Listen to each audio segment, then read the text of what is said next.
Salut! Aujourd'hui je vais faire une première vidéo sur l'éco-construction de l'habitation. Donc pour cette première vidéo je vais parler de ce salon, vous me voyez là. Donc en gros c'est un salon qu'on a fait avec des poteaux de bois pour soutenir le toit. Et on a fait des murs en terre-paille. Donc c'est sur ce sujet là qu'on va s'attarder un petit peu, sur le terre-paille. Donc nous déjà on a choisi ce matériau, enfin on a choisi de faire des murs en terre-paille pour plusieurs raisons. Premièrement la raison économique, la terre c'est gratuit, on en a à profusion. Et la paille, on a de la chance d'avoir un céréalier bio dans notre village et on peut avoir de la paille vraiment à des prix défiant toute concurrence. Donc voilà, déjà pour le prix, ça coûte vraiment très peu cher. Deuxièmement, pour l'isolation en fait, la terre paille, les murs en terre paille sont très très isolants. En fait la paille c'est un excellent isolant. Et la terre, c'est une très bonne masse thermique. Donc en général, l'idéal, c'est de faire plus de paille sur l'extérieur pour isoler du froid et faire plus de terre vers l'intérieur pour accumuler la chaleur que l'on produit à l'intérieur. Donc voilà, la deuxième raison, c'est l'isolation thermique. Une autre raison, c'est aussi l'isolation phonique. C'est une très bonne isolation phonique. Et nous, là où on habite, il y a une nationale qui est pas très très loin. Et c'est quand même pas mal d'avoir une bonne isolation phonique également. Et une autre raison, c'est le fait que ce soit des murs qui respirent en fait.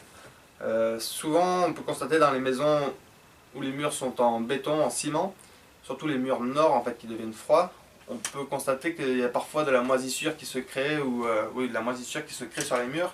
Et en fait c'est parce que les murs sont étanches et qu'ils ne respirent pas.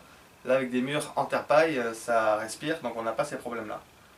Voilà, puis une autre raison c'est que si un jour on doit démonter cette maison, qu'on doit partir ou que je ne sais quoi, en tout cas, on sait qu'avec le fait d'avoir fait des murs en terre paille, on peut mettre tout ça au compost et on pourrait jardiner directement sur les murs sans problème.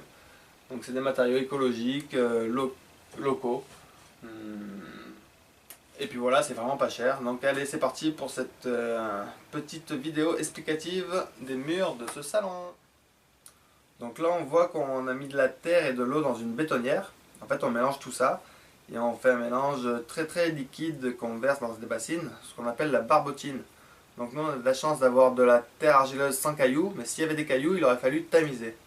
Donc une fois qu'on a fait ça, on prend de la paille qu'on trempe dans la barbotine. On fait en sorte que chaque brin de paille soit bien gorgé de barbotine et on les sort très très bien. En fait, il faut vraiment bien les sorer pour qu'il y ait quasiment plus que de la paille.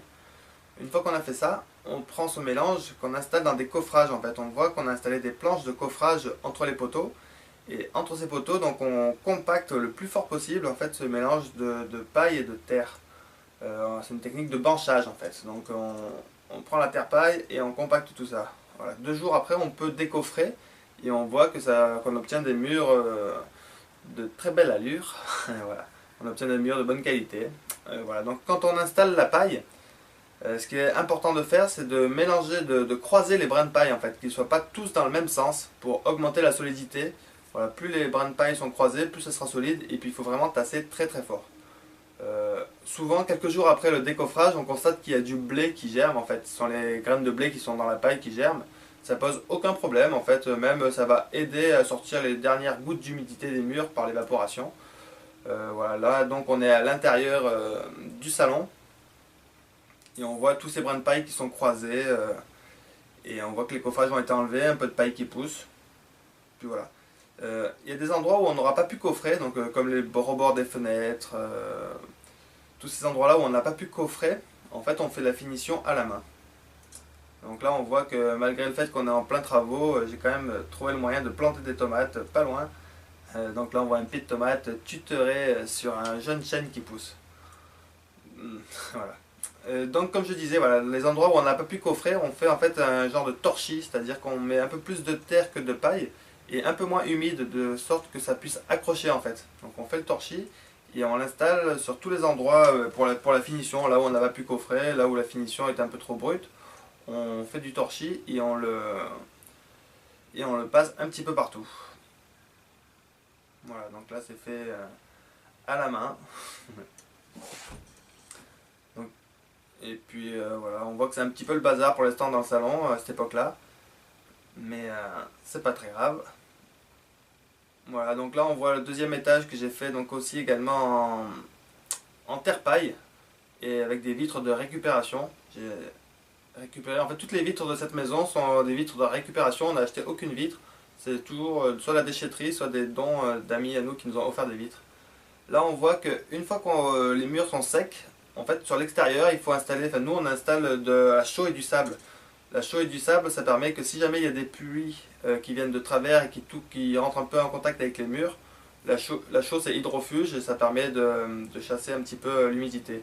En plus la chaux c'est aussi un matériau qui est respirant, qui est souple, et voilà. Donc là en haut, sur les murs du haut, on a vu qu'on a incrusté là des bouteilles en verre pour faire des puits de lumière sur le côté sud de la maison. Ça nous fait des petits puits de lumière vraiment pas chers, gratuits aussi. Donc voilà, le haut de la maison, ça a été fait avec une autre technique, c'est pas du branchage, c'était du torchis qu'on a installé autour de bouts de bois, mais ça je vous ferai peut-être une autre vidéo pour vous l'expliquer. Et puis voilà, la maison, là elle n'est pas tout à fait finie sur cette vidéo, on voit qu'il reste encore des enduits à faire, mais en gros on a une bonne idée de ce que ça peut donner. Une maison naturelle, pas chère et écologique. Voilà.